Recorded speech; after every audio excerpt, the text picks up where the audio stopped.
बात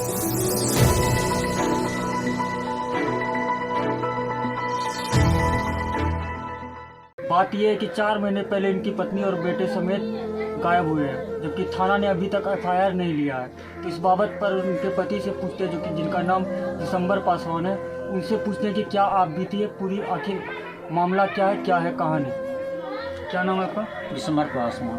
दिसंबर को क्या मामला, क्या कैसे क्या हुआ? मेरी पत्नी जो है 3 बजे हम लोग सब बाल बच्चा मिलकर उसे टेम्पो खुशी आए चढ़ाएं, बोला कि कलकत्ता जा रहे हैं दवाई लाने के लिए। उसको हमने पैसा भी दिया, सब चीज़ दिया, कपड़ा लत्ता भी दिया। वो सोचे कि गरीब आदमी वहाँ है इसलिए कपड़ा लेके जा रही, उधर से लाया कपड़ा लेके आएगी। तो बोला कि तारापुर में मेरा अपना आदमी है, उधर से हम फ्यूल देते हुए गाड़ी पकड़ के चले जाएंगे। तो आप लोग चौक तक छोड़ के आए? हाँ, छोड़ के आए। तो बाद से आपको कोई जानकारी नहीं नहीं। मेरी बेटी 1 घंटे के बाद मम्मी को फ़ोन लगाया, तो उसने फ़ोन उठाया तो बोला रुक बेटी हम बात करते हैं, गरीब बैठ रहे हैं इसलिए हम बात करते हैं। उसके बाद फ़ोन लगना ही बंद कर दिया। तो आखिरी बार वो गाड़ी पर बैठने से पहले संपर्क हुआ था? हाँ। तो इसके बाद आपने क्या किया? उसके बाद सगर खोजना स्टार्ट किया, तो हम सोचे मोबाइल हेरा गया होगा इसलिए बातचीत नहीं हो रहा है। इसके बाद हम 5, 10 दिन 15 दिन बैठ के रहे। तो मतलब उसके बाद फोन नहीं लगने लगा? नहीं लगने लगा, फोन नहीं लगने लगा। उसके बाद तब सगर हम फोन घुमाते सगर घुमाते कहीं वो नहीं मिला। तब हम थाना गए 21 तारीख को। तो 21 तारीख को बड़ा बाबू ने कहा। तो वो कौन सा महीना था? आप गायब होने के बाद 3 सितंबर कितने दिन बाद गए? 21 तारीख को गए थे, 9वां महीना था 21 तारीख को। तो उन्होंने अभी तक आपका एफआईआर लिया? नहीं लिया, और नंबर लिया मेरी परिवार का।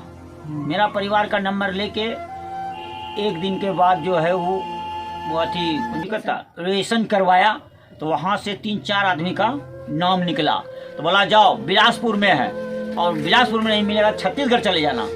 तो हम बोले सर हम तो देखे हुए नहीं, हम तो मूर्ख आदमी हैं सर, हम तो पढ़े लिखे हुए भी नहीं हैं, हम कैसे एक और मामला है, जबकि थाने में पैसे सरकार से दिया जाता है, जनता का पैसा रहता है, और इनको कहा जाता है कि आपकी पत्नी आपका परिवार आप खुद जाइए।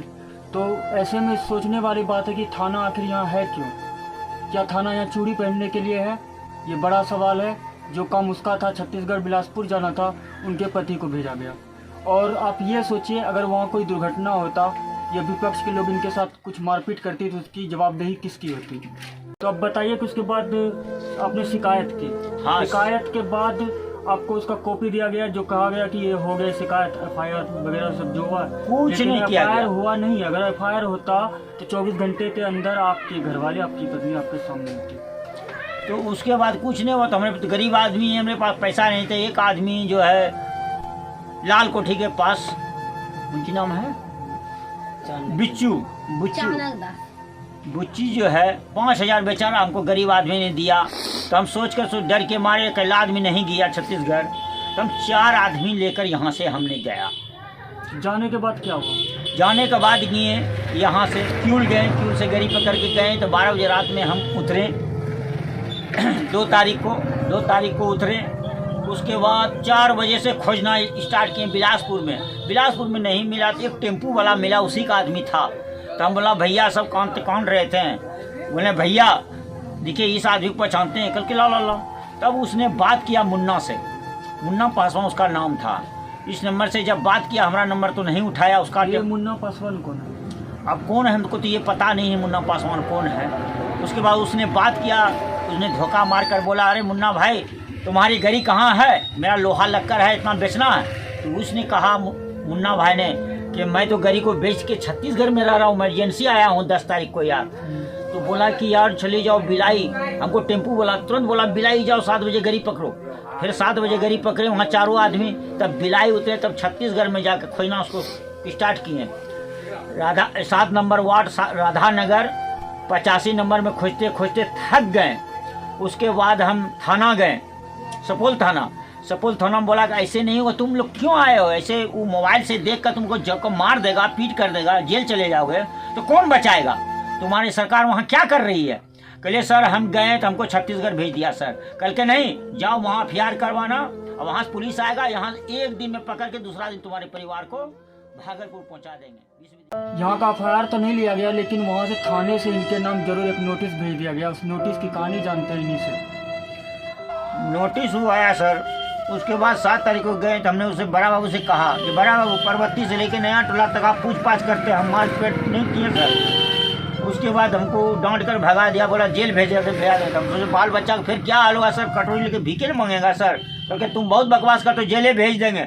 हम डर के मारे फिर कहीं जाना स्टार्ट नहीं किया सर। एक दिन किसी आदमी ने कहा, तब DIG के पास मैंने गया था 2 तारीख को, 11वां महीना को 2 तारीख को हम DIG के पास गए थे।